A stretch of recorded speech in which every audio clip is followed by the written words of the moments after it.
Hi friends, this is Vincent. நம்ம சேனலுக்கு உங்களை அன்புடன் வரவேற்கிறேன். நம்ம சேனல் வந்து பாத்தீங்கன்னா உங்களோட கெரியர் செட் பண்றதுக்காக தான் பேராமெடிக்கல் கவுன்சிலிங் மூலமா நிறைய வீடியோஸ் வந்து உங்களுக்கு நம்ம கொடுத்துட்டு இருக்கோம். கண்டிப்பா நம்ம சேனலை ஃபாலோ பண்ணுங்க. அது மட்டும் இல்லாமல் உங்களுக்கு சாய்ஸ் ஃபில்லிங் ஹெல்ப் வேணும்னு நீங்க நினைச்சீங்க அப்படின்னா நீங்க நம்மளை தொடர்பு கொள்ளலாம். நாம உங்களுக்கு ஹெல்ப் பண்றது ரெடியா இருக்கோம். நம்ம நம்பர் நீங்க டிஸ்பிளேல பாப்பீங்க. வாட்ஸ்அப் பண்ணுங்க, நான் உங்களுக்கு ஹெல்ப் பண்றது ரெடியா இருக்கிறேன். ஏன் சாய்ஸ் ஃபில்லிங் ஹெல்ப் வேணும்னு உங்களுக்கு தோணும் அப்படின்னா இந்த வீடியோ முடிவுல உங்களுக்கு தெரிஞ்சிடும். ஏன் வந்து நமக்கு சாய்ஸ் ஃபில்லிங் ஹெல்ப் வந்து கண்டிப்பா வேணும் அப்படிங்கிறது வந்து பாத்தீங்க அப்படின்னா இந்த வீடியோ முடிவில் உங்களுக்கு தெரியும். அதனால இந்த வீடியோவை ஸ்கிப் பண்ணாம லாஸ்ட் வரைக்கும் நீங்க கேட்டீங்க அப்படின்னா நிறைய விஷயங்கள் நீங்க தெரிஞ்சுக்கலாம். நிறைய விஷயங்கள் நீங்க தெரிஞ்சுட்டு நீங்க சாய்ஸ் ஃபில்லிங் கொடுக்கறதுக்கு நீங்க ரெடி ஆகலாம். சரியா? அதனால கண்டிப்பா இந்த வீடியோவை ஸ்கிப் பண்ணாதீங்க. ஸ்கிப் பண்ணாம லாஸ்ட் வரைக்கும் நீங்க பாருங்க. நமக்கு 2 நாள் டைம் இருக்கு. அதனால ரொம்ப பொறுமையாவே நீங்க பண்ணிக்கலாம். இன்னைக்கே வந்து சாய்ஸ் ஃபில்லிங் பண்ணி முடிச்சிடணும், இன்னைக்கே வந்து பாத்தீங்க அப்படின்னா இதை கம்ப்ளீட் பண்ணி முடிச்சிடணும் அப்படிங்கிற தாட்டுக்கு போகவே போகாதீங்க. நாளைக்கு மதியானத்துக்கு மேல கூட நீங்க ஏதாச்சும் பார்த்தா சாய்ஸ் ஃபில்லிங் பண்ணலாம், எந்த பிரச்சனையும் இல்லை. ஏற்கனவே வந்து பாத்தீங்க அப்படின்னா இந்த ரிஜிஸ்ட்ரேஷன் பண்றதுக்கு எல்லா பேரும் ஒரே நேரத்துல போய் விழுந்தனால்தான் சர்வர் வந்து ரொம்ப பிஸி ஆயிடுச்சு. அதனால காலேஜை ரெடி பண்ணுங்க. அப்புறமேல நாளைக்கு கூட நீங்க ஏதாச்சும் பார்த்தா சாய்ஸ் ஃபில்லிங் நீங்க பண்ணிக்கலாம். சரியா? அதனால இந்த விஷயத்தை தயவு செய்து கேளுங்க.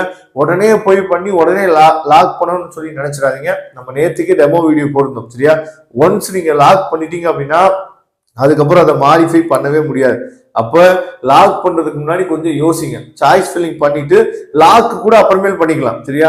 3 ஸ்டேஜ் நம்ம அந்த நீங்க சாய்ஸ் ஃபில்லிங் பண்றத டவுன்லோட் பண்ணக்கூடிய ஸ்டேஜ் வரைக்கும் போயிட்டு கூட சாய்ஸ் லாக் வந்து பின்னாடி பண்ணிக்கலாம். நீங்க லாக் அவுட் பண்ணிட்டா எல்லாமே போயிடுமா அப்படின்னு சொல்லி நீங்க நினைக்க வேணாம். லாக் அவுட் பண்ணிட்டாலும் அது அப்படியே தான் இருக்கும். சரியா? அடுத்த ஸ்டேஜுக்கு என்னன்னு பாத்தீங்கன்னா லாக்கிங் ஸ்டேஜுக்கு நம்ம ஃபைனல் நம்ம கூட அப்புறமேல் கூட பண்ணிக்கலாம். ஏன்னா ஒன்ஸ் நம்ம லாக் பண்ணிட்டோம் அப்படின்னா இன்ஜினியரிங் கவுன்சிலிங்ல கூட லாக் பண்ணிட்டோம் அப்படின்னா டிஎஃப்சி சென்டர்னு சொல்லிட்டு ஒரு சென்டர் இருக்கு, அங்க போய் கொடுத்தோம் அப்படின்னா அன்லாக் பண்ணிடுவாங்க. ஆனா இங்க அன்லாக் பண்ணவே முடியாது.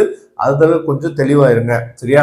ஓகே, இப்ப இந்த ரவுண்ட் 2 கவுன்சிலிங்கை பொறுத்த வரைக்கும் நல்லா தெளிவா நீங்க புரிஞ்சுக்கணும். சாய்ஸ் ஃபில்லிங் கொடுக்கும் போது எதுக்கெல்லாம் நம்ம முக்கியத்துவம் கொடுக்கணும் அப்படிங்கறத ஃபர்ஸ்ட் புரிஞ்சுக்கணும். அதுக்கப்புறம் நமக்கு கூட எவ்வளவு பேர் காம்படிஷன்ல இருக்கிறாங்க அப்படிங்கறது கொஞ்சம் தெளிவா நீங்க பாருங்க. சரியா?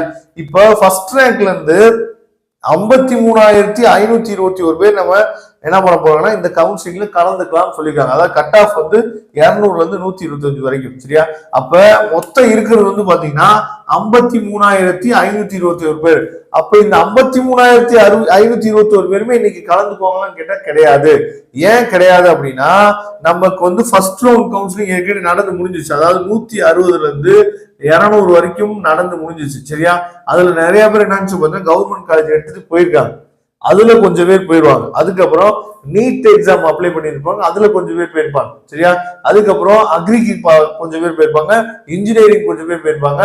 எப்படியெல்லாம் கொஞ்சம் பேர் போனாங்களோ அவங்களும் திரும்ப வர்றதுக்கு வாய்ப்பு இருக்கு. அப்ப இவங்களாம் போக கிட்டத்தட்ட இந்த கவுன்சிலிங்ல, சரியா, இந்த கவுன்சிலிங்ல கிட்டத்தட்ட எவ்வளவு பேர் கலந்துக்கலாம் அப்படின்னா 45,000 பேர் என்னாச்சு பார்த்தீங்கன்னா கலந்துக்கலாம். மேபி அப்ராக்சிமேட்டா நம்ம சொல்றோம் 45,000 பேர் என்னாச்சு பார்த்தா கலந்துக்கலாம். ஒரு 8,000 பேர் என்னாச்சு பார்த்தா விட்டுறலாம். சரியா? ஏதாவது ஒரு ரீசன்ல கவுன்சிலிங் விட்டு வெளியே போயிடறாங்கன்னு சொல்லி வச்சுக்கோ. சரியா? அப்ப கிட்டத்தட்ட 45,000 பேர் என்னன்னா நம்ம கூட கலந்துக்க போறாங்க. நமக்கு மொத்த சீட் வந்து எவ்வளவு இருக்குன்னா கிட்டத்தட்ட கவர்மெண்ட் சீட்டு அதுக்கப்புறம் பிரைவேட் சீட் எல்லாம் சேர்த்து நமக்கு 18,000 சீட் தான் இருக்கு. அப்ப 45,000 பேர் இருக்கிறாங்க. இங்க எவ்வளவு பேருக்கு தான் சீட்டு கிடைக்க போகுது? 18,000 பேர் தான் கிடைக்க போகுது. இதுல உங்களுக்கு உங்க மனசுக்குள்ள என்ன இருக்குன்னு சொல்லி பாத்தீங்கன்னா எனக்கு வந்து நர்சிங் தான் வேணும், எனக்கு வந்து பி ஃபார்ம் தான் வேணும், எனக்கு வந்து பிபிடி தான் வேணும், சரியா, எனக்கு வந்து பிஓடி தான் வேணும் அப்படின்னு சொல்லி உங்க மனசுக்குள்ள இந்த மாதிரி கோர்சஸ் வேற இருக்கும். அப்ப 45,000 பேர் இருக்கிறாங்க. 45,000 பேர்த்துல நர்சிங்க்கு எத்தனை பேருக்கு கிடைக்க போகுது, பி ஃபார்ம் எத்தனை பேரு, பிபிடி பிஓடிக்கு எத்தனை பேர் கிடைக்க போகுது அப்படிங்கறத கொஞ்சம் நீங்க திங்க் பண்ணி பார்க்கணும். அப்ப சாய்ஸ் ஃபில்லிங் தான், அதாவது ஃபர்ஸ்ட் சாய்ஸ் ஃபில்லிங் தான் நமக்கு மெயின் ரோல் பிளே பண்ண போகுது.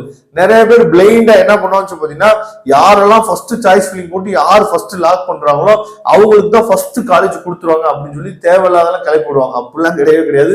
2 நாள் நமக்கு டைம் இருக்கு. சரியா? இதுக்கு சம்பந்தம் இல்லை. உங்க கட் ஆஃபுக்கு தகுந்த மாதிரி நீங்க எப்படி சாய்ஸ் ப்ரிஃபரன்ஸ் நீங்க கொடுத்துருக்கீங்களோ அதுக்கு தகுந்த மாதிரி தான் என்ன சொல்றது காலேஜ் வந்து அமையும். சரியா? அதனால நாம அதாவது ஃபர்ஸ்ட் நீங்க சாய்ஸ் ஃபில்லிங் பண்ணும்போது நீங்க எதிர்பார்க்க வேண்டிய விஷயம் என்னன்னு பாத்தீங்கன்னா இது நான் திரும்ப எல்லா வீடியோவும் சொல்லிட்டு இருக்கேன், ஃபீஸ். சரியா? ஃபீஸ் ஸ்ட்ரக்சர் ரொம்ப ரொம்ப முக்கியம். இப்ப நீங்க வந்து உதாரணத்துக்கு ஒரு பிஎஸ்ஜி காலேஜ் கிடைக்கும்னு நீங்க நினைக்கிறீங்க, இல்ல கேஎம்சி கிடைக்கும்னு நீங்க நினைக்கிறீங்க, சரியா, இல்ல ஆர்விஎஸ் நீங்க போகணும்னு நினைக்கிறீங்க. இந்த மாதிரி பெரிய பெரிய காலேஜஸ் எல்லாம் நீங்க போகணும்னு நினைக்கிறீங்க. ஓகே, பெரிய பெரிய காலேஜ் போகணும்னு நினைக்கிறீங்க, சந்தோஷம் தான். அந்த மாதிரி காலேஜ்ல படிச்சா நல்லதுதான். ஏன்னா வித் ஹாஸ்பிட்டலோட இருக்கிறதுனால நீங்க உங்களுக்கு வித் என்ன எக்ஸ்பீரியன்ஸோட நீங்க படிக்கணும்னு நீங்க நினைக்கிறீங்க. ஆனா அந்த காலேஜோட ஃபீஸ் ஸ்ட்ரக்சர்லாம் கொஞ்சம் விசாரிச்சுங்க, சரியா. அப்ப பெரிய காலேஜ்ல நான் படிக்கணும்னு நினைக்கிறேன், ஆனா பெருசா ஃபீஸ் கட்டணும் அப்படிங்கறதையும் கொஞ்சம் ஞாபகத்துல வச்சுங்க. அப்ப என்னோட ஃபேமிலியில அங்க வந்து ஃபீஸ் கட்ட முடியுமா, அந்த இடத்துல ஹாஸ்டல் ஃபீஸ் மட்டுமே அவ்வளவு வரும்னு சொல்றாங்களே, அப்ப என்னால எங்க ஃபேமிலினால ஃபீஸ் கட்ட முடியுமா அப்படிங்கறத கொஞ்சம் பாத்துங்க. அப்ப ஃபர்ஸ்ட் நீங்க சாய்ஸ் ஃபில்லிங் கொடுக்கும்போது, ஒரு காலேஜ் கொடுக்கும்போது அந்த காலேஜோட ஃபீஸ் ஸ்ட்ரக்சர் முதல்ல நீங்க பார்க்கணும். செகண்ட் ஒன் என்னன்னா ஜோன், சரியா. எந்த ஜோன்ல நான் படிக்கணும் விரும்புறேன், சரியா, அது வந்து மதுரை ஜோனா, இல்ல திருச்சி ஜோனா, இல்ல கோயம்புத்தூர் ஜோனா, இல்ல சென்னை ஜோன்ல படிக்கணும் விரும்புறேன்னா அப்படிங்கறத ஃபர்ஸ்ட் நீங்க பாருங்க. ஃபர்ஸ்ட் ஃபீஸ் ஸ்ட்ரக்சர் பாருங்க, அதுக்கப்புறம் ஜோன் பாருங்க, சரியா. எந்த ஜோன்ல நம்ம என்ன படிக்க போறோம். தேர்ட் ஒன் வந்து பாத்தீங்கன்னா கோர்ஸ், சரியா. எந்த கோர்ஸ் எடுத்தோம் அப்படின்னா நமக்கு வந்து ரொம்ப ஈஸியா இருக்கும். அதாவது எந்த கோர்ஸ் வந்து நம்மளோட கட் ஆஃப்க்கு கிடைக்கிறதுக்கு வாய்ப்பு இருக்கு. மேக்ஸிமம் வந்து பாத்தீங்கன்னா இந்த நர்சிங் இருக்கு பாத்தீங்களா, இந்த நர்சிங்னா காம்படிஷன் வந்து ரொம்ப ஹெவியா இருக்கும், சரியா. அப்ப நர்சிங்க்கு அப்புறம் தான் பிஃபார்ம் வருவாங்க நிறைய பேர், சரியா. இல்ல சார் எனக்கு பிஃபார்ம் தான் வேணும்னு சொல்லி ஆரம்பத்துல கேட்கிற பசங்க வந்து ரொம்ப குறைவு தான். ஆனா நர்சிங் போகணும் அப்படின்னு சொல்லினா கேர்ள்ஸ் நிறைய பேர் வந்து பாத்தீங்க அப்படின்னா நர்சிங் தான் கொடுப்பாங்க. நம்பர் ஆஃப் காலேஜஸ் வந்து அதிகம் தான், ஆனா நம்பர் ஆஃப் காம்படிஷன் வந்து பாருங்க 45,000 பேர்த்துல நர்சிங் மட்டுமே 25,000 பேர் கேட்டுட்டு வெயிட் பண்ணிட்டு இருப்பாங்க. அவ்வளவு சீட் இருக்கான்னு பாத்தீங்கன்னா கிடையாது, 9,000 சீட்டு கிட்ட தான் இருக்கு நர்சிங் சீட்ஸ். அப்ப எந்த மாதிரி நீங்க சாய்ஸ் ஃபில்லிங் கொடுக்கணும் அது ரொம்ப முக்கியமானது, சரியா. அப்ப கோர்ஸ் ரொம்ப அவசியம். அதனால நர்சிங் மட்டும் கொடுத்து விட்டுறக்கூடாது, கூடவே சப்போர்ட்டுக்கு பி ஃபார்மும் போடணும், பிபிடியும் போடணும், பிஓடி போடணும். இதே மாதிரிதான் எல்லா கோர்ஸுமே. பி ஃபார்ம் மட்டும் வேணும்னு நினைச்சு பி ஃபார்ம் மட்டும் நீங்க கொடுத்துடக்கூடாது, அப்புறம் எந்த காலேஜுமே கிடைக்காது, நாட் அலாட்டட்னு சொல்லி வந்துடும். அப்ப கோர்ஸ் வந்து ரொம்ப முக்கியமானது. அதுக்கப்புறம் ஃபோர்த் வந்து பாத்தீங்கன்னா ஹாஸ்டல்.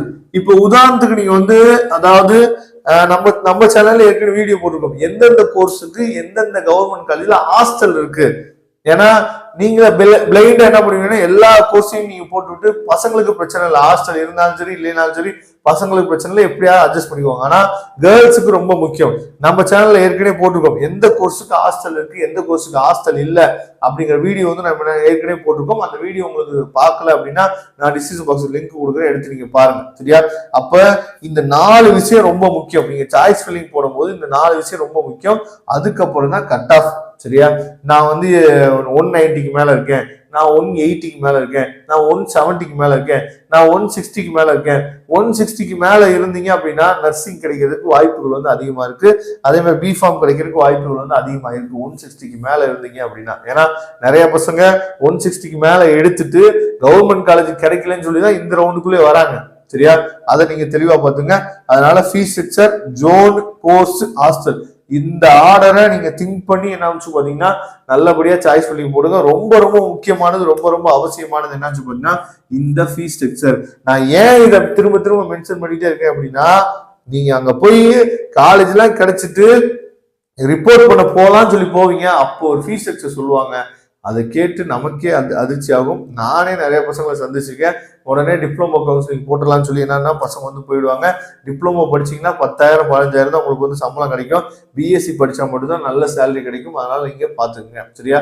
ஓகே, சாய்ஸ் ஃபில்லிங் நல்லபடியா பண்ணுங்க. உங்களுக்கு இப்பதான் தோணிருக்குன்னு நினைக்கிறேன், யாராவது ஹெல்ப் பண்ணா நல்லா இருக்குமே, இந்த ஃபீஸ் ஸ்ட்ரக்சர் எவ்வளவு இருக்குன்னு தெரிஞ்சா நல்லா இருக்குமே அப்படின்னு சொல்லி உங்களுக்கு ஒரு தோணும்னு நான் நினைக்கிறேன். அப்படி ஃபீஸ் ஸ்ட்ரக்சரை பத்தி எந்த ஜோன்ல படிச்சா நல்லா இருக்கும் அப்படிங்கிற இந்த மாதிரி A to Z டீட்டெயில் தெரிஞ்ச ஆள்கிட்ட நம்ம சாய்ஸ் ஃபில்லிங் பண்ணோம்னா நமக்கு நல்லா இருக்கும். தேவையில்லாம நெட் சென்டருக்கு போனீங்க அப்படின்னா அண்ணே இதை போடுங்கண்ணே, அண்ணே இதை போடுங்கண்ணே, அண்ணே இதை போடுங்கண்ணே அவர் போட்டு கையில கொடுத்துருவாரு. இவ்வளவுதான் நெட் சென்டர் இருக்கவங்க பண்ண முடியும். நாம சில சஜஷன்ஸ் எல்லாம் உங்களுக்கு கொடுத்துட்டு பண்ணுவோம், சரியா. அதனால விருப்பம் இருந்தா நீங்க பண்ணலாம். நெட் சென்டர்ல என்ன சார்ஜ் கொடுக்க போறீங்களோ அதை நீங்க கொடுத்தீங்கன்னா போதுமானது. தேங்க்யூ ஃப்ரெண்ட்ஸ், நெக்ஸ்ட் வீடியோ பார்க்கலாம். அதுவரை உங்களுக்கு விடைபெறுவது உங்கள் நண்பன் வின்சென்ட். தேங்க்யூ.